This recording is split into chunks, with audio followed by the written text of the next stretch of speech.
बिस्मिल्लाहिर्रहमानिर्रहीम। अस्सलाम वालेकुम। क्या हाल है आप सबके? मैं बिल्कुल ठीक ठाक हूँ और उम्मीद करती हूँ आप सब लोग भी खैर वाफियत के साथ हों। और यहाँ पे नीचे सब्ज़ी वाले भाई आ गए थे तो मैंने टमाटर और हरी मिर्चें ले ली थी क्योंकि वो ख़त्म हो गई थी।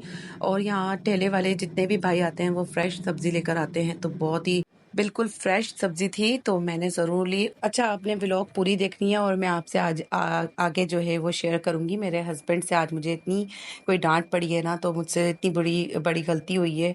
तो हो जाती है अक्सर लेडीज़ से गलती, तो बस आप लोगों ने जो है व्लॉग गौर से देखनी है, सुननी है। और ये टाइम है शाम का, तो शाम में मैंने पहले अपना रेडी कर लिया था खाना, और खाने में मैंने बनाई थी खंडवियाँ, तो जो कि मेरे बेटे की फरमाइश पे बनी थी। और मेरे हस्बैंड भी शौक से खाते हैं बेसन के सालन जितने भी होते हैं। तो बस यहाँ जो है हम लोगों का मूड बन गया था पिज़्ज़ा का।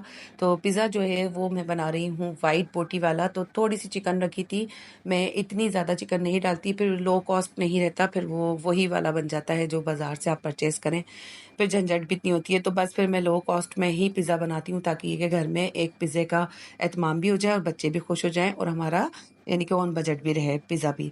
तो यहाँ खुशी अलग ही होती है घर के पिज़्ज़ा बनाने की। यहाँ डो देखें मेरी कितनी फ्लफ़ हो गई थी और इतनी मज़े की ये डो बनी थी। इसके अंदर मैंने ब्लू बैंड मक्खन भी डाला था और अंडा भी डाला था, और नीम गर्म दूध से जो है वो मैंने डो को राइस किया था। उसके अंदर इंस्टेंट ईस्ट डाल दिया था।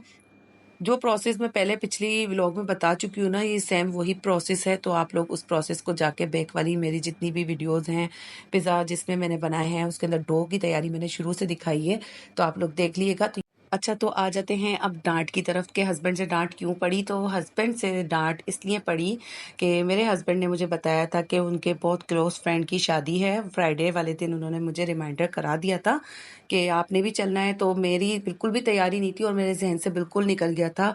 तो बस यही था कि संडे वाले दिन मैं अच्छा स्पेशल खाना बनाती हूँ, तो मैं खाना पकाने में इतनी मगन हो गई थी और मेरे जहन से बिल्कुल निकल गया। वरना ये होता है कि हस्बैंड मुझे रिमाइंडर एक बार और करा देते हैं 7 बजे कि आप जो है लाइट जाने से पहले इस्त्री वगैरह करके रख लें, ताकि ये कि तैयारी रहे और जाना है। तो आज वो भी इतने बिजी हो गए कि उन्होंने भी मुझे याद नहीं दिलाया, और लाइट जाने से 5 मिनट पहले उन्होंने मुझे कहा कि आप लोग रेडी हो, मैं आ रहा हूँ घर। तो मेरे तो पैरों से ज़मीन निकल गई थी, और उनके कपड़े भी प्रेस नहीं थे, और वो कपड़े जो थे उनके ईद वाले दिन के जो उन्होंने पहने थे, तो उन्होंने यही कहा था कि बस मैं यही पहन लूँगा, इनको वॉश नहीं करना। तो मेरे हस्बैंड जो हैं वो बहुत केयरिंग है कपड़ों के मामले में। तो बस ऐसा कभी-कभार हो जाता है, और उनके कपड़े जो थे वो पीछे दरवाजे के पीछे हैंग हुए हुए थे। तो बस मैं और जब उनकी कंडीशन नज़र आई सामने, तो बहुत मैं हक्का-बक रह गई कि अब मैं करूँ क्या? तो फिर मेरे दिमाग में एक आइडिया आया कि यार, हम अक्सर ये होता है कि कपड़े जो है वो नहाते ही फ़ौरन पहन लेते हैं। तो क्या होता है, कपड़े गीले-गीले जब हम पहनते हैं ना बॉडी पे, तो खुद ही स्प्रेड हो जाते हैं। और आप यकीन करेंगे, मेरे हस्बैंड को अव्वल तो बहुत ज़्यादा छोटी-छोटी बातों पे गुस्सा नहीं आता, लेकिन जब भी आता है तो वो जब तक अपना गुस्सा पूरा निकाल नहीं लेते ना, वो किसी की भी कोई नहीं सुनते कि कोई एक्सक्यूज़, कोई यानी कि आपकी गलती माफ़ करने का उस बीच जो है वो गुंजाइश बिल्कुल नहीं होती, जब तक कि वो अपना पूरा गुस्सा निकाल नहीं लेते। और ये आदत जो है मैं बहुत अच्छी तरीके से अब समझ चुकी हूँ, तो इसलिए मैं उनको बोलने देती हूँ, उस बीच में कुछ नहीं बोलती। और आइडिया मेरे ज़हन में फ़ौरन ही आ गया था जब उनका फ़ोन आया था।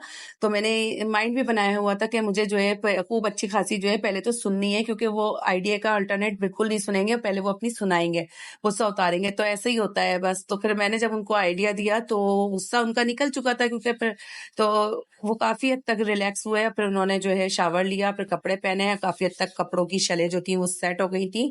तो हमारे यहाँ पे माशाल्लाह हवा भी बहुत अच्छी चलती है। तो फिर मैंने कहा आप हवा खाते हुए जाइएगा, तो ये एयर ड्राई खुद ही हो जाएंगे आपके कपड़े। और उनका फ़ोन आया कि नहीं, काफ़ी हद तक बेहतर हो गए थे। फिर मैंने भी उन्हें फ़ोन करके पूछा कि ऐसा ऑकवर्ड तो नहीं लग रहा ना, हॉल में कहीं बेइज्जती तो नहीं हुई? तो कहते हैं नहीं, नहीं, कोई ऐसा मसला नहीं है, मैं जाके सीधा सीट पे बैठ गया था मिलने के बाद, तो खाना लगा हुआ था। तो बस ऐसा ही होता है, कभी-कभार अल्लाह ताला आपकी बचत कर लेता है। यहाँ जो है आ जाते हैं रेसिपी की तरफ दोबारा से। पिज़्ज़ा हमारा जो था वो कैलिफोर्निया स्टाइल में आज बच्चों ने बनवाया था, कोई उन्होंने देख लिया था, तो मम्मा आज वही वाला पिज़्ज़ा बनाया। तो मैंने ये लोडेड पिज़्ज़ा बनाया था, चीज़ खूब अच्छी खासी डाली थी इस वाले में, और इसके रिंग काटे थे मैंने उसके शिमला मिर्च के। तो कैप्सिकम के मैंने रिंग काट दिए थे। मेरे पास बेल पेपर जो थी वो एक ही कलर में थी, ग्रीन में, शिमला मिर्च जिसे कहते हैं, तो बस वही थी मेरे पास। कैप्सिकम बेल पेपर्स नहीं थी, जो कि रेड और येलो कलर की भी उन्होंने जो है लगाई थी। तो बहुत प्यारे खूबसूरत से कलरफुल से इसके अंदर वो आ रहे थे, यानी कि कलर आ रहे थे। तो फिर बस जो था वो मैंने बना लिया था, और ये कैलिफोर्निया स्टाइल में हमने पिज़्ज़ा बनाया था। चीज़ देखें माशाल्लाह से कितने। और ये सेकंड पिज़्ज़ा जो था वो बनाया था तो रेड चिली फ्लेक्स का। तो यहाँ जो है हमने थोड़ा-सा ये स्पाइसी बना लिया था, वो वाला थोड़ा-सा हम लोगों ने कम मिर्च का बना लिया था और ये बनाया था हमने loaded pizza, cheese pizza loaded.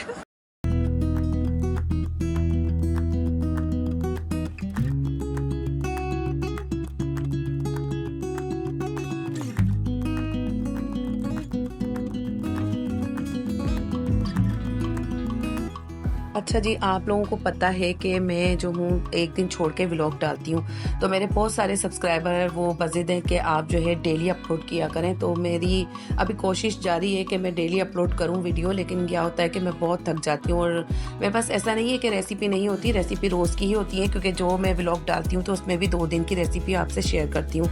तो ये थी मेरी सैटरडे की रेसिपी, पिज़्ज़ा तक की थी, कंडवियाँ बनानी थी सालन में मैंने, तो उसकी रेसिपी मैंने आपसे शेयर नहीं करी। अब आ जाती है बारी ये संडे की व्लॉग की। तो यहाँ जो है मैं बनाऊंगी रेशमी सीख कबाब। उसके लिए मैंने बोनलेस का एक फ़िले ले लिया था बड़ा सा, तो उसको मैं चॉपर में मिक्स कर लूँगी इसके कीमे को।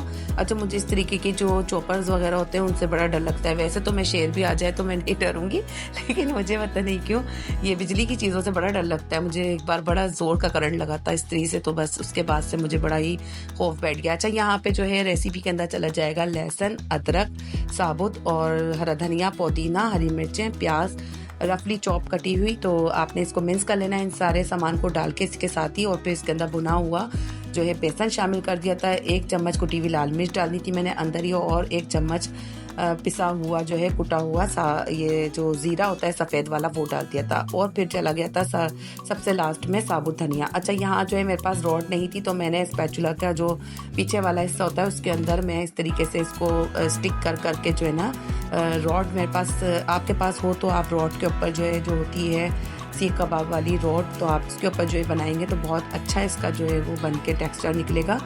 बहरहाल मैंने यहाँ पे गुजारा चला लिया था, और ये भी हमारी जो ट्रिक थी वो काम आ गई थी। तो आपके पास भी इस तरीके के स्पैचुला हो तो आप लोग इस तरीके से इसको स्टिक करके लगा सकते हैं और बना सकते हैं। या देखें तकरीबन मेरी जो है वो सीख कबाब वाली शेप आ ही गई थी कीमे की। तो आप लोग भी इस तरीके से ट्राई कीजिएगा। अच्छा, यहाँ जो है आपने ब्रेड भी देखी थी, तो मैंने ब्रेड जो है वो फ्रेश नहीं डाली थी, मेरे पास ये कटिंग रखी हुई थी फ्रिज में, तो मैंने इसी को ही डाल दिया था, यूज़ कर लिया था, क्योंकि ये ज़ाया जाती या फिर ब्रेड कम्स बन जाते। तो फिलहाल मेरे पास ब्रेड नहीं थी, तो मैंने वही वाली ब्रेड रख ली थी, डाल दी थी इसके अंदर। तो इसमें ब्रेड भी जाएगी, आप ये जहन में रखिएगा। 2 स्लाइस के करीब जो है इसके अंदर ब्रेड डाल दिएगा। 1 पाव बोनलेस कीमे के अंदर 2 स्लाइस के करीब जो है वो ब्रेड चली जाएंगी। इसके किनारे हटा के यहाँ पे हमारे 9 से 10 ये सीख कबाब बन के रेडी हो गए हैं। तो इसको जो है मैं सेट करने के लिए ऊपर वाले पोर्शन में डीप फ्रीज़र में रख दूँगी। और इसके साथ बच्चों ने ज़िद करी थी कि मम्मा येलो वाली जो है वो ताहिरी बना लें आप आलू की। तो मैंने यहाँ पे जो है वो ये आलू के चावल दम कर लिए थे, और ये बहुत अच्छे से हमारे दम हो गए थे। ये रेडी करके मैंने एक तरफ कर दिए थे, ताकि ये कि बस जल्दी से अब उनको जो है वो चिकन के जो कबाब वगैरह होते हैं, सीख कबाब वगैरह, वो इतना टाइम नहीं लेते अमूमन। ये कि बीफ के भी जब अच्छे से टेंडर हो जाते हैं और मिन्स हो जाता है उसका कीमा, तो बीफ के भी चपली कबाब जो हैं वो तकरीबन ऑलमोस्ट 19-20 ही टाइम लेते हैं। तो यहाँ जो है वो अच्छे से टेंडर भी हो गए थे और वो सेट भी हो गए थे। ऊपर डीप फ्रीज़र वाले पोर्शन में मैंने इनको रख दिया था 15-10 मिनट के लिए। आपके पास ज़्यादा टाइम हो तो और इसको रख दिएगा, तो ये और अच्छे से हो जाएंगे। अच्छा, इस पे आके कंडीशन पे आके आप हल्का सा इसको सौते करें, और फिर आप इसको ज़िप-लॉक बैग में जो है वो ड्राई करके ठंडा करके इसको आप फ्रीज़ भी कर सकते हैं। तो ये आपके फ्रोज़न सीख कबाब बन सकते हैं, और कभी भी बच्चों को चाहिए हो तो आप इस तरीके से इसको दे सकते हैं। इस तरीके से आपके टेंडर सीख कबाब जो है वो इंस्टेंट रेडी हो जाएंगे घर में। और ये इतने मज़े के बने थे, जूसी बने थे बहुत, कोई बिल्कुल भी ड्राई नहीं बने थे, बिल्कुल बाज़ार वाले स्टाइल में ही बने थे। आपने अगर इसको स्मोकी जो है वो देना है तो आप इसमें कोयले की स्मोक लगा सकते हैं, अदरवाइज़ ये ऐसे ही बहुत मज़े के लग रहे थे। तो मैंने ये सोचा कि हर चीज़ में ही कोयले की स्मोक अच्छी नहीं लगती। अच्छा, सब घरों में ही यही होता है कि सैटरडे या संडे और जो है फ्राइडे, ये 3 दिन जो होते हैं वो वीकेंड के होते हैं।